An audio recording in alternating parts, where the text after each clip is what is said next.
हीरापुर में बबलू नाम का कबूतर रहता था। वो किसी भी कबाड़ के सामान से कोई भी मैकेनिकल मशीन बनाने का हुनर रखता था। बबलू टूटी फूटी नाव को ठीक करके उसमें लकड़ियां लगाकर काम के लायक नाव बना देता था। कचरा कांच की बोतल से बल्ब बना देता था। उसकी माँ पीलू उस पर बहुत गर्व करती थी, लेकिन चिंता भी करती थी क्योंकि वो कुछ कमाता नहीं था और पीलू को अकेले खेत में काम करना पड़ता था। पीलू अपनी बेटी से कहती है, बेटा बबलू, तू हमेशा कुछ ना कुछ बनाता ही रहता है, लेकिन तुझे उसके पैसे नहीं मिलते हैं। आखिर कब तेरी कमाई शुरू होगी? हमारा खेत भी तो देखना है। तो बबलू कहता है, माँ, मैं पैसे कमा लूँगा, आप चिंता मत करो। घर का खर्चा तो चल ही जाता है ना। मुझे और टाइम दो और खेत के लिए एक ट्रैक्टर खरीद लो। तो पीलू बोलती है, ट्रैक्टर कहाँ से ले लूं? पैसे कहाँ है? जितना पैसा आता है उतना तो तू कबाड़ के सामान से फालतू की चीजें बनाने में लगा देता है, फ्री में लोगों को दे देता है। मुझे तो लगता है मेरी मेहनत बेकार गई। मैं खेत में इतनी मेहनत करके घर चला रही हूँ और एक तू है कि लापरवाही करता रहता है। तो बबलू बोलता है, माँ, मुझे कुछ दिन और दो, तुझे जरूर एक दिन मुझ पर गर्व होगा। भगवान करे वो दिन जल्दी आए, मुझे तेरी शादी भी करवानी है। इस तरह से कुछ दिन और बीत जाते हैं। एक बार पीलू की तबीयत बहुत खराब हो जाती है। बबलू, ओ बबलू, कहाँ हो? हाँ माँ, क्यों आवाज दे रही हो? बताओ क्या काम है? बेटा, लगता है मैं अब नहीं बचूंगी। मेरी तबीयत बहुत खराब हो गई है। नहीं माँ, ऐसा मत बोलो। मैं अभी डॉक्टर को बुलाकर ले आता हूँ। इनकी तबीयत तेज धूप में काम करने से खराब हुई है। खेत में अगर ट्रैक्टर होता तो इन्हें इतनी तकलीफ नहीं होती। उम्र के हिसाब से ज्यादा मजदूरी करने के कारण ये बीमार भी है। इन्हें 5 महीने आराम करना होगा। तो पीलू कहती है, 5 महीने में तो हम सड़क पे आ जाएंगे, खाने के लिए पैसे नहीं रहेंगे। बबलू कहता है, नहीं माँ, मैं खेत में काम करूँगा और इस बुआई के मौसम में फसल उगाऊंगा। मुझे माफ कर दो माँ, मेरी लापरवाही के कारण तुम्हारी ये हालत हुई। अब मैं मेहनत करूँगा। फिर बबलू अपने घर के पीछे से बांस इकट्ठा करता है और जंगल के गाड़ी के कबाड़े से एक इंजन लेकर आता है। इसके बाद बबलू इंजन को दिन रात एक करके ठीक कर लेता है और 2 दिन में ही बांस का एक ट्रैक्टर तैयार कर लेता है। उसमें वो इंजन को फिट करता है। माँ, ये देखो हमारा ट्रैक्टर। वाह बेटा, तूने तो इतने कम खर्चे में ये ट्रैक्टर बना दिया। माँ, अब मैं इससे खेती करूँगा। फिर बबलू बांस के ट्रैक्टर से खेती करना शुरू कर देता है। जल्दी ही फसल भी आ जाती है और वो उसे शहर बेचने के लिए उसी ट्रैक्टर में ले जाता है। अरे बेटा, ऐसा ट्रैक्टर तो मैंने पहले कभी नहीं देखा। ये कहाँ से लाए हो? ऐसे कड़क पूछता है। तो बबलू कहता है, ये मैंने खुद से बनाया है सेठ जी। बबलू की मेहनत और बुद्धिमानी देखकर कड़क बहुत खुश होता है और उसे और भी बांस के ट्रैक्टर बनवाता है, जिससे बबलू की बहुत बड़ी आमदनी होती है। फिर कड़क सेठ अपनी बेटी का रिश्ता बबलू की माँ पीलू के पास लेकर जाता है और फिर बबलू की शादी हो जाती है। इस तरह से सब खुशी खुशी रहने लगते हैं। तुम अब से गरीब नहीं रहोगी। ये मुर्गी तुम्हें एक सोने की अंडा देगी। बहुत साल पहले पीलू एक गांव में मुर्गियों का व्यापार करती थी, लेकिन पीलू के पास जो भी मुर्गी होती वो चुपचाप भाग जाती थी। लेकिन उसके पास एक मुर्गी थी जो बहुत सालों में घर के बाहर भी नहीं गई और उसे रोज एक अंडा देती थी। पीलू सोच में पड़ जाती कि वो एक अंडे का क्या करे, क्योंकि एक अंडा तो कोई नहीं खरीदेगा। पीलू सोचती है, अब मैं इस एक अंडे का क्या करूं? मेरे पास तो कोई मुर्गी टिकती ही नहीं है। पता नहीं मुर्गियों को मैं क्यों ना पसंद हूँ। एक ही मुर्गी है जिसको मैं लवली कहती हूँ। इसका एक अंडा कौन खरीदेगा? मैं ही खा जाती हूँ। वैसे भी एक अंडा बेचकर पैसे तो मिलने से रहे, कम से कम अपना पेट एक अंडे से तो भर ही लूंगी। ऐसे ही एक दिन पीलू अपनी मुर्गी के साथ जंगल घूमने के लिए निकली। अब बहुत बहुत दिनों से बाहर नहीं गए हैं। इस मुर्गी को घर में ही नहीं छोड़ सकती, क्या पता ये भी भाग जाए। तभी उसे एक बूढ़ी पक्षी बबली एक पेड़ के नीचे बेहोश मिलती है। अरे बूढ़ी आंटी, उठो उठो, क्या हुआ तुम्हें? कौन है? मुझे भूख लगी है, भूख लगी है मुझे। अरे आंटी जी, मेरे पास तो आपको खिलाने के लिए पैसे नहीं हैं। तभी लवली मुर्गी एक अंडा दे देती है। पीलू तुरंत ही उसे बबली को दे देती है। बबली उस अंडे को खा लेती है। बेटी, तुमने अपनी मुर्गी का अंडा खिलाकर मेरी भूख मिटाई है। तुम अब से गरीब नहीं रहोगी। ये मुर्गी तुम्हें एक सोने की अंडा देगी। उस अंडे को तुम पंखे में रख देना और घुमाना। जब अंडा घूम रहा होगा तब तुम उससे जो मांगोगी वो मिल जाएगा। फिर वो बूढ़ी बबली वहाँ से चली जाती है। पीलू घर आती है और फिर अगले दिन लवली मुर्गी सोने का अंडा देती है। पीलू उस अंडे को पंखे में रख देती है। सोने के अंडे, मुझे ढेर सारे पैसे दो। अरे ये क्या, इससे तो कोई पैसा नहीं आया। आंटी जी तो कह रही थी चलो सोने के अंडे, मुझे पैसे कमाने का रास्ता बताओ। उसी गांव में खड़क सेठ था। वो लोगों से शर्त लगाकर पैसे कमाता था। पीलू उसके पास जाती है। खड़क सेठ, मैं तुम्हारे साथ शर्त लगाने के लिए तैयार हूँ। तू मुझसे क्या शर्त लगाएगी पीलू? तू पिद्दी चिड़िया है, तेरे पास एक मुर्गी ही तो है। ले देकर चल, मैं तेरे साथ भी शर्त लगा लेता हूँ। कल सुबह तेरी मुर्गी को 50 मुर्गियाँ देने होंगे, नहीं तो तू मुझे 2 लाख देगी। ठीक है, लेकिन अगर मैं जीती तो तुम मुझे 5 लाख रुपए दोगे खड़क सेठ। जा जा, एक मुर्गी से 50 मुर्गियाँ निकाल के दे मुझे। फिर पीलू शर्त लगाकर चली जाती है और सोने के अंडे को पंखे में रखकर उसे 50 मुर्गियाँ मांगती है। सोने का अंडा उसे 50 मुर्गियाँ दे देता है। अगले दिन खड़क सेठ ये देखता है तो उसका सिर चकरा जाता है। ये धोखा है, ऐसा नहीं हो सकता। धोखेबाज तुम हो खड़क सेठ। भोले भाले लोगों से शर्त लगाते हो और उनकी जमीन हड़प लेते हो। अरे तुम शर्त जीती, मैं हार गया। ये लो 5 लाख रुपए, लेकिन मैं इतनी आसानी से तुम्हें नहीं छोड़ूंगा। चलो मैं एक और शर्त लगाता हूँ। कल सुबह 500 ऑमलेट चाहिए मुझे, नहीं तो तुम मुझे 10 लाख दोगी या मैं तुम्हें 10 लाख दूंगा। मंजूर, लेकिन कल वो सारी चिड़िया रहेंगी जिनकी जमीन तुमने ले रखी है। अगर तुम कल हारे तो तुम उन सब की जमीन के कागजात वापस कर दोगे। जाओ जाओ, पहले 500 ऑमलेट लेकर आओ। फिर पीलू अगले दिन सोने के अंडे से 500 ऑमलेट की इच्छा रखती है और उसमें से 500 ऑमलेट निकल आते हैं। अगले दिन पीलू सभी अन्य पक्षियों के साथ अपने घोंसले में खड़क का इंतजार कर रही थी। क्यों पीलू, शर्त हारने के लिए तैयार हो ना? 10 लाख है कि नहीं तुम्हारे पास? अगर हार गई तो ये सारी चिड़िया तुम्हें पीटेंगी, क्योंकि तुम्हारे कारण इनकी जमीन हमेशा के लिए मेरी हो जाएगी। लेकिन ऐसी शर्त तो मैंने नहीं रखी। तुम वाकई बहुत बड़े धोखेबाज हो। लेकिन मुझे फिक्र नहीं, तुम शर्त हारने वाले हो। ये देखो, ऑमलेट गिन लो, पूरे 500 है। अरे नहीं, मेरा सिर चकरा रहा है।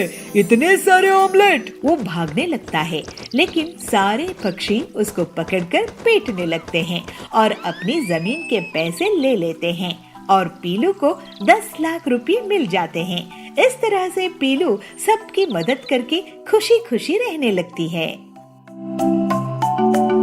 एक गांव की नदी के किनारे जाबाज रहता था। जाबाज का बेटा बबलू और बहू बबली की सड़क हादसे में मृत्यु हो गई थी। इस वजह से उनकी बेटी पीलू को जाबाज बहुत प्यार से पालता पोसता था। जाबाज नदी से मछलियाँ पकड़ कर लाता था, उन्हें बाजार में बेचता था और उन पैसों से वो पीलू की पढ़ाई का खर्चा और घर का खर्चा चलाता था। पीलू अब बड़ी हो गई तो जाबाज उसे बोला, पीलू तू अब बड़ी हो गई है और मैं मैं बूढ़ा हो चुका हूँ। मैं तुझे मछलियाँ पकड़ना सिखा देता हूँ। पता नहीं कब तक मैं इस दुनिया में हूँ। कम से कम तुझे तेरे पैरों में तो खड़ा कर दूँ, उसके बाद तेरी शादी करवा दूँ बस। दादाजी, आप मेरी चिंता मत कीजिए, मैं पढ़ लिख कर कुछ न कुछ काम कर ही लूंगी। लेकिन जल्दी ही जाबाज की तबीयत खराब हो जाती है और वो बिस्तर में पड़ जाता है। मैं मछली पकड़ने का काम करूंगी दादाजी। बेटी, मछली पकड़ना इतना आसान नहीं है। लेकिन पीलू फिर भी मछली पकड़ने के लिए नदी में जाती है, मगर उस दिन उसे मछली नहीं मिलती है। पीलू इसके बाद मजदूरी का काम करने का कोशिश करती है, लेकिन वो भी नहीं कर पाती है। किसी दुकान में सेल्स गर्ल का काम करने के लिए ज्वाइन करती है, लेकिन वहाँ से भी उसे निकाल दिया जाता है। क्या हुआ बेटी, तू इतनी उदास क्यों है? दादाजी, मैं कोई भी काम नहीं कर पा रही हूँ। आप मुझे मछली पकड़ना सिखा दीजिए ना, लगता है वही मेरे लिए ठीक रहेगा। ठीक है। फिर जाबाज पीलू को नदी के किनारे लेकर जाता है। देखो पीलू, मैं तुम्हें एक राज की बात बताने जा रहा हूँ।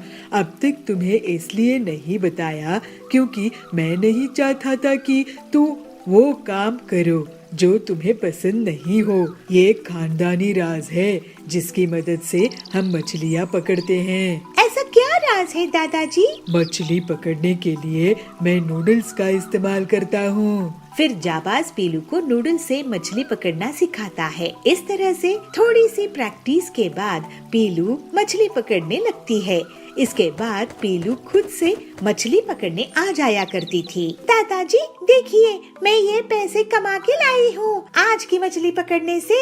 वाह बेटी, ये तो बहुत बढ़िया बात है। फिर पीलू की शादी जाबाज अपने दोस्त के पोते से करवा देता है और पीलू और उसका पति मछलियों का बड़ा सा कारोबार शुरू कर देते हैं।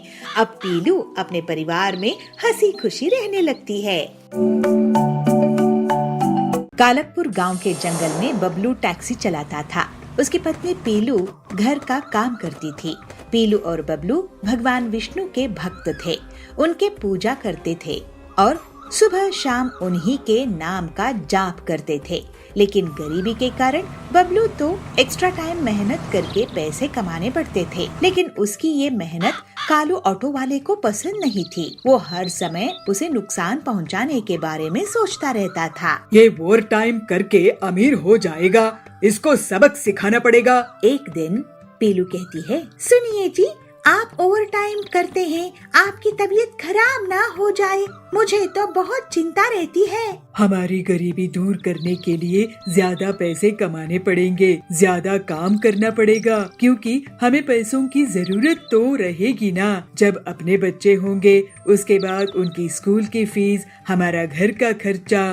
थोड़े दिनों की बात है, भगवान विष्णु सब ठीक कर देंगे। आप सही कह रहे हैं जी, भगवान श्री विष्णु जी ही हमें संभाल कर रखे हैं, हमें तो उनका नाम जपते रहना चाहिए। ऐसे ही कुछ दिन और बीत जाते हैं। बबलू मेहनत करता था तो उसको ज्यादा लोग जानने लगे थे।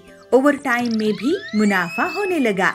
कालू इसे बहुत गुस्से में आ जाता है। इसको मज़ा चकाना ही होगा, बहुत कमा रहा है ये आजकल। ऐसा सोचकर उस रात को बबलू के सो जाने के बाद उसके घर में जाता है और उसकी टैक्सी को चुरा कर भाग जाता है। अगली सुबह बबलू पीलू के साथ घर के बाहर आता है तो उसकी टैक्सी नहीं दिखती है। पीलू दुखी होकर रोने लगती है। हे भगवान, ये क्या हो गया?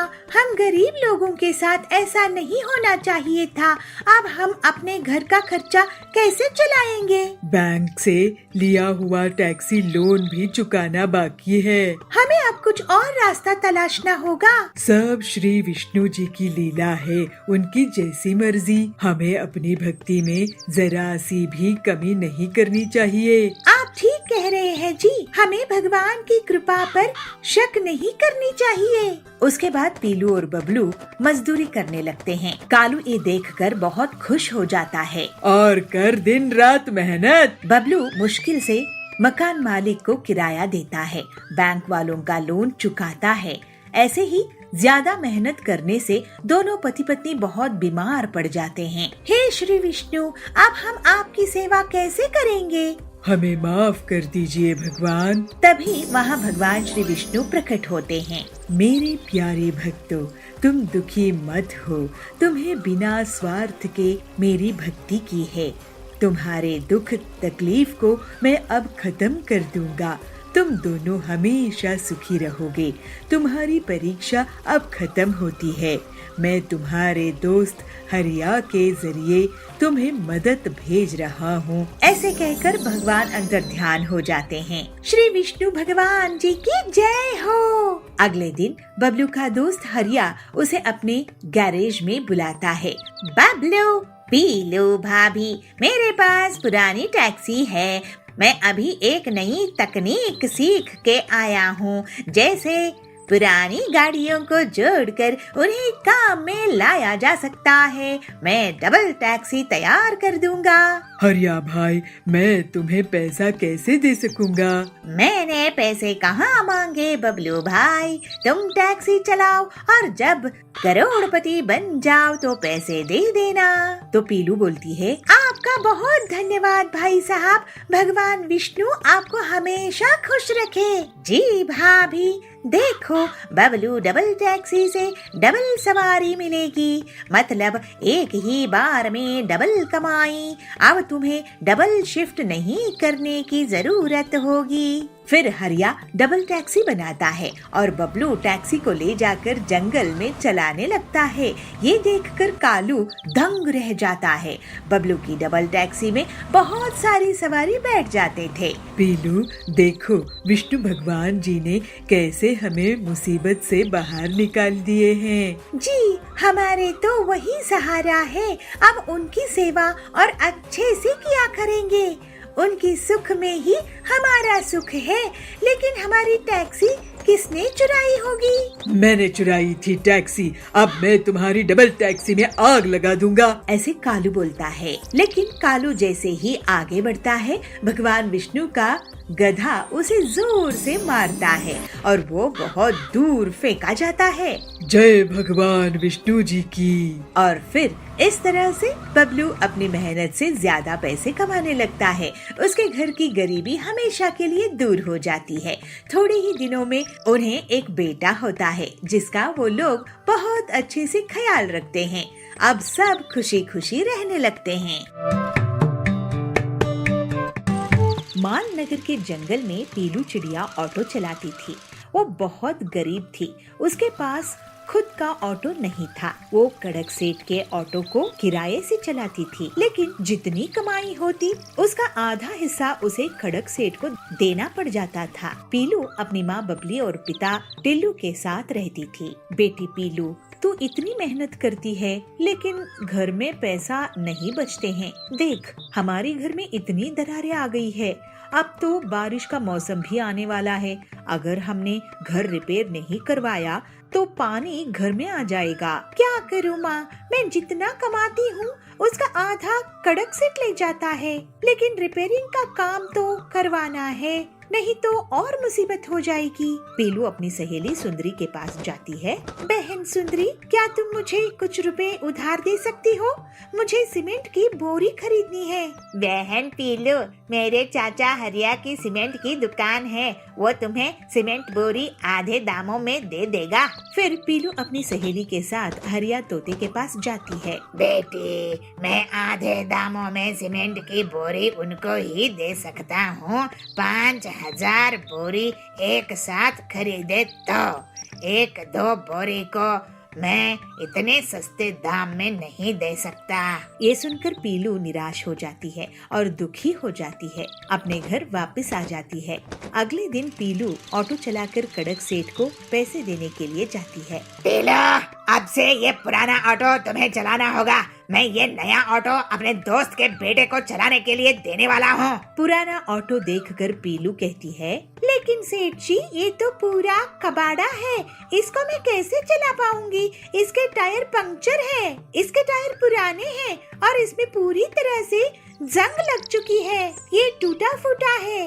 आप ऐसा मत कीजिए सेठ जी, मैं इसका किराया आपको कैसे दे पाऊंगी? देख, मैं तुझे ये ही चलाने के लिए दे सकता हूँ। तुझे चलाना है तो चला, नहीं तो इसको 1000 में खरीद ले, फिर तुझे किराया भी नहीं देना पड़ेगा।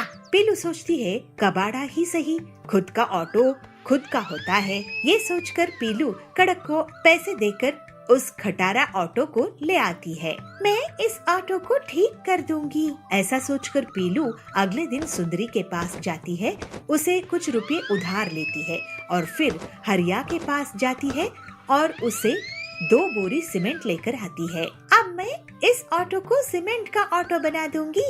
एक छोटे से कमरे जितना सीमेंट ही तो लगेगा। बारिश के मौसम के पहले ये तैयार हो जाएगा। फिर पीलू मेहनत करके ऑटो को सीमेंट ऑटो में बदल कर देती है। अरे, ये तो कमाल ही कर दिया इस लड़की ने।